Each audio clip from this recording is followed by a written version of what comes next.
Hello friends, आपका स्वागत है मेरे चैनल पर। इस वीडियो में मैं आपको ना जो हमारा पाइथन प्रोग्रामिंग AK2 का सब्जेक्ट है ना उसके इंपॉर्टेंट क्वेश्चन और टॉपिक बताने वाला हूँ। बिना टाइम वेस्ट करिए चलिए अब वीडियो को शुरू करते हैं। तो हमारी पहली जो यूनिट है ना, पहली यूनिट में जो पहला क्वेश्चन है वो programming cycle of Python 100% chances है कि देखने को मिल जाएगा। और ये बार बार पाइथन या CSS के जो हमारा एग्जाम है ना उसका पैटर्न चेंज करते रहते हैं। पहले 100 का आता था, 50 का आने लगा और इसके अंदर भी पिछले ही लास्ट ईयर कुछ अलग टाइप का पेपर का पैटर्न था और इस बार जो अभी गया था ना लास्ट सेमेस्टर उसका कुछ अलग पैटर्न था। तो ध्यान रखना कि इस बार भी कभी ये चेंज ना करते, वैसे कम चांसेस है कि चेंज होएगा। और इसके बाद जो है हमारा Python ID and discuss some Python ID, ये वाला जो क्वेश्चन है ना ये भी 100% आपको देखने को मिल सकता है। इसके बाद जो है ना टाइप कन्वर्जन 100% चांसेस है इसके भी, इसको भी ये भी देखने को मिल जाएगा। इसके बाद जो अगला है एक्सप्रेशन एंड बुलियन एक्सप्रेशन, इसके जो चांसेस हैं वो 80% है, कम थोड़े कम चांसेस है। पर अगर ना आपने अगर सी लैंग्वेज जो आपका फर्स्ट ईयर में सब्जेक्ट है उसे अच्छी तरीके से पढ़ रखा है ना तो वही लॉजिक लगने वाला है, वही सब यूज होने वाला है। बस प्रोग्रामिंग करने का तरीका अलग है पाइथन में, वरना लॉजिक सब वही यूज होने वाले हैं। यही एक्सप्रेशन बुलियन एक्सप्रेशन सब वही हैं, ये सब जो उसी में यूज होते थे। जो एलिमेंट्स ऑफ पाइथन ये भी अच्छी तरीके से कर लेना, 100% आपको देखने को मिल जाएगा। फिर इसके बाद जो है ना ऑपरेटर प्रेसिडेंस, ये भी वही है जो सी में होता था, बस वही है, इनको यूज करने का तरीका अलग है पर ये सब वही है। अरिथमेटिक ऑपरेटर ये सब जितने भी ऑपरेटर होते थे सब वही है, ये सब भी पाइथन में भी। ऑपरेटर प्रेसिडेंस एक बार ऑपरेटर की प्रेसिडेंस देखने लिए और अरिथमेटिक ऑपरेटर देखने लेने 100% देखने को मिल जाएंगे। इसके बाद जो है ना हमारा जो अगला है इफ के बारे में पूरा अच्छी तरीके से पढ़ लेना। If statement, if else statement जैसे सी में होते थे, nested if else statement and elif statement with example, और इनको एग्जांपल के साथ कर लेना है। बस वही कहा है मैंने, सारे टॉपिक वही यूज होने वाले हैं, बस प्रोग्रामिंग करने का तरीका अलग है। इनके डायग्राम भी देख लेना है आपको अच्छी तरीके से, और इनका सिंटैक्स और इनके एग्जांपल ये सब देख लेना। फुल टॉपिक कवर करना है, ये जो if else, nested if else and elif statement ये सब फुल टॉपिक कवर करने बहुत ज्यादा इंपॉर्टेंट है। तो लूप्स और इनमें से तो हर बार ज्यादातर एक क्वेश्चन देखने को मिल जाता। फिर जो अगला क्वेश्चन है programming program for check if the input year is a leap year और नॉट, तो ये वाला जो क्वेश्चन है ना उसके भी 100% चांसेस है कि प्रोग्राम आ सकता है इसका। तो इसको वैसे तो कुछ प्रोग्राम जो इंपॉर्टेंट है, जो फिक्स है, ज्यादातर आ जाते हैं, वो मैंने इसके अंदर लिख दिया, और कुछ प्रोग्राम ये अपनी तरफ से भी डाल देते हैं, चेंज कर करके या किसी और क्वेश्चन के साथ मर्ज करके दे देते हैं। तो आपको थोड़ी बहुत प्रोग्रामिंग की नॉलेज होगी तो आप उन क्वेश्चन को भी कर पाएंगे। फिर अगला जो है ना फ्लोट रिप्रेजेंटेशन इन पाइथन, इसके थोड़े कम चांसेस है, वैसे देख लेना, आ भी जाता है बहुत बार ये, तो इसको भी देख लेना आपको अच्छी तरीके से। 100% देखने को भी मिल सकता है, वैसे थोड़े कम चांसेस है। इसको समझ लीजिए कि 90% इंपॉर्टेंट है, 100% तो नहीं, 90% इंपॉर्टेंट है कि देखने को मिल जाएगा ये वाला। तो इसके बाद जो अगला है ना हमारा जो है ना वो फिबोनाची नंबर, जो अगला प्रोग्राम है ना ये कर लेना अच्छी तरीके से। ये वाला प्रोग्राम तो ज्यादातर आ ही जाता है हर बार, तो 100% देखने को मिल सकता है।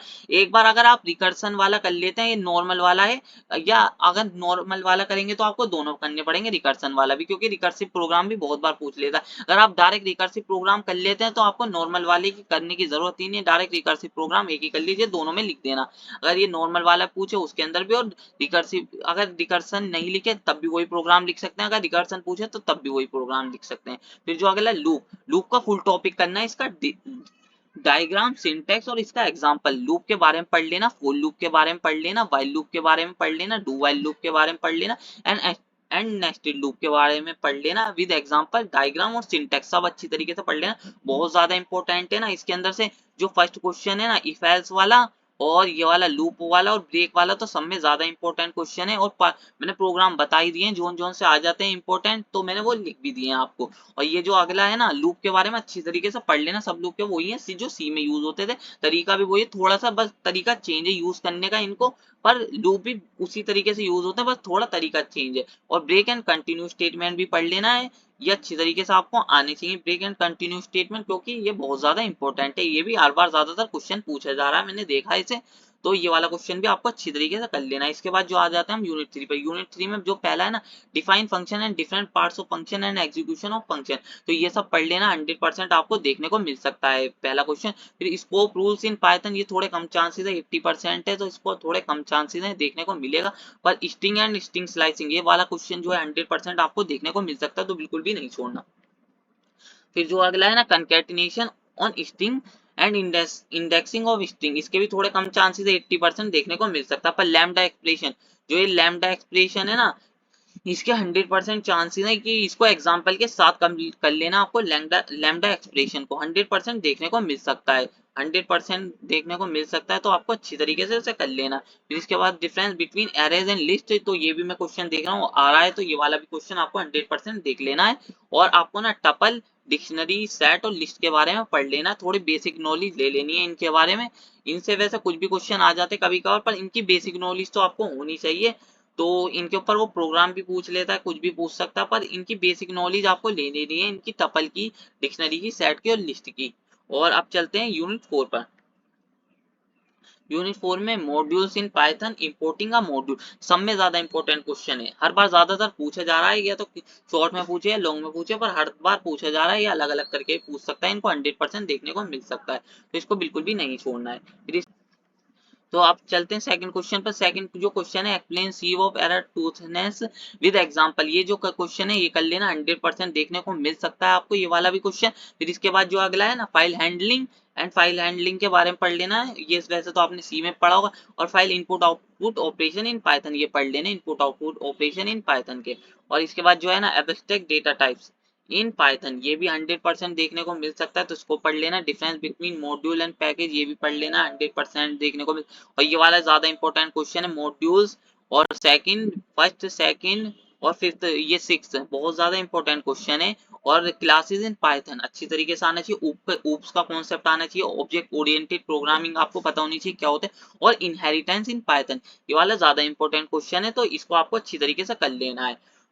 और इसके बाद जो है ना, सेवेंथ जो है ना, एक्सेप्शन, एक्सेप्शन के बारे में पता होना चाहिए, थ्रो कैच, ये सब फाइनली जो भी एक्सेप्शन होती है ना, इनके बारे में आपको पता होना चाहिए। पर ये बहुत बार पूछ भी लिया जाता है, मैं देख रहा हूँ अलग अलग टाइप से क्वेश्चन आ रहा है, तो एक बार देख सकते हैं, थोड़े ज्यादा ही चांसेस हैं 80 से, तो इसके एक्सेप्शन के भी, तो एक बार आप देख लेना इसके थ्रो कैच और फाइनली को किस किस तरीके से एग्जाम्पल के साथ इनको आपको पढ़ लेना है एक्सेप्शन के बारे में। वैसे भी सीओए में पढ़ा होगा आपने एक्सेप्शन के बारे में, थ्रो कैच, फाइनली, इनके बारे में भी, तो ये पढ़ लेना आपको अच्छी तरीके से। और यूनिट 5 में आ जाते हैं। यूनिट 5 में tower of Hanoi, tower of Hanoi with program, ये अच्छी तरीके से क्वेश्चन पढ़ लेना है, तो इसका प्रोग्राम भी अच्छी तरीके से पढ़ लेना है, बहुत ज्यादा इंपॉर्टेंट आ रहा है, हर बार ज्यादातर पूछा जा रहा है, तो एक बार आपको इसको अच्छी तरीके से पढ़ लेना है, बहुत ज्यादा ही इंपॉर्टेंट क्वेश्चन है। तो इसके बाद जो है अगला है Fibonacci series program ripper, Fibonacci मैंने कहा था पहले भी इंपॉर्टेंट था। अगर आप इसका रिकर्सिव प्रोग्राम पढ़ लेते हैं तो नॉर्मल प्रोग्राम करने की जरूरत नहीं पड़ने की, क्योंकि रिकर्सिव का भी अलग से प्रोग्राम पूछ लेते हैं, तो एक ही प्रोग्राम कर लेना, रिकर्सिव वाला कर लेना। तो और इसके बाद आते जाते हैं मर्ज शॉट, मर्ज शॉट पूछ सकता है, सिलेक्शन शॉट पूछ सकता है, इंस्टेंशन शॉट पूछ सकता है विद प्रोग्राम, तो ये आपको सॉल्व करने आने चाहिए, इनका प्रोग्राम आना चाहिए आपको, बहुत ज्यादा इंपॉर्टेंट है, तो ये अच्छी तरीके से आपको पढ़ लेना। मर्ज शॉट, सिलेक्शन शॉट, एक minute, merge sort, merge sort, selection sort and insertion sort, insertion sort with program. और इसके बाद सर्चिंग में ना, तो एक मिनट लिखा होगा सर्चिंग में, तो सर्चिंग में आपको ना, सिंपल सर्च तो एक मिनट छोड़ सकते हैं आप, बाइनरी सर्च बिल्कुल भी नहीं छोड़ना आपको, बाइनरी सर्च का प्रोग्राम और बाइनरी सर्च के बारे में पढ़ लेना, 100% देखने को मिल सकता है। सिंपल सर्च इतना इंपॉर्टेंट भी नहीं है, पर बाइनरी सर्च बहुत ज्यादा इंपॉर्टेंट है। इसके बाद जो आ जाते हैं हम रिकर्सन, रिकर्सन के बारे में पढ़ लेना है, एंड इसका फैक्टोरियल प्रोग्राम पढ़ लेना है, और ये 100% आपको देखने को मिल सकता है इसका फैक्टोरियल प्रोग्राम। इसके बाद जो अगला है ना, रिकर्सन एंड आइटरेशन में डिफरेंस देख लेना है, थोड़े कम चांसेस है पर देख लेना आपको।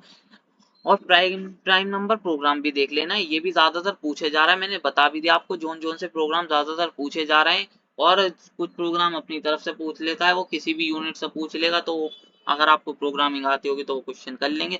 बस यही क्वेश्चन थे, इनके अलावा कुछ आपको देखने को पेपर में नहीं मिलेगा।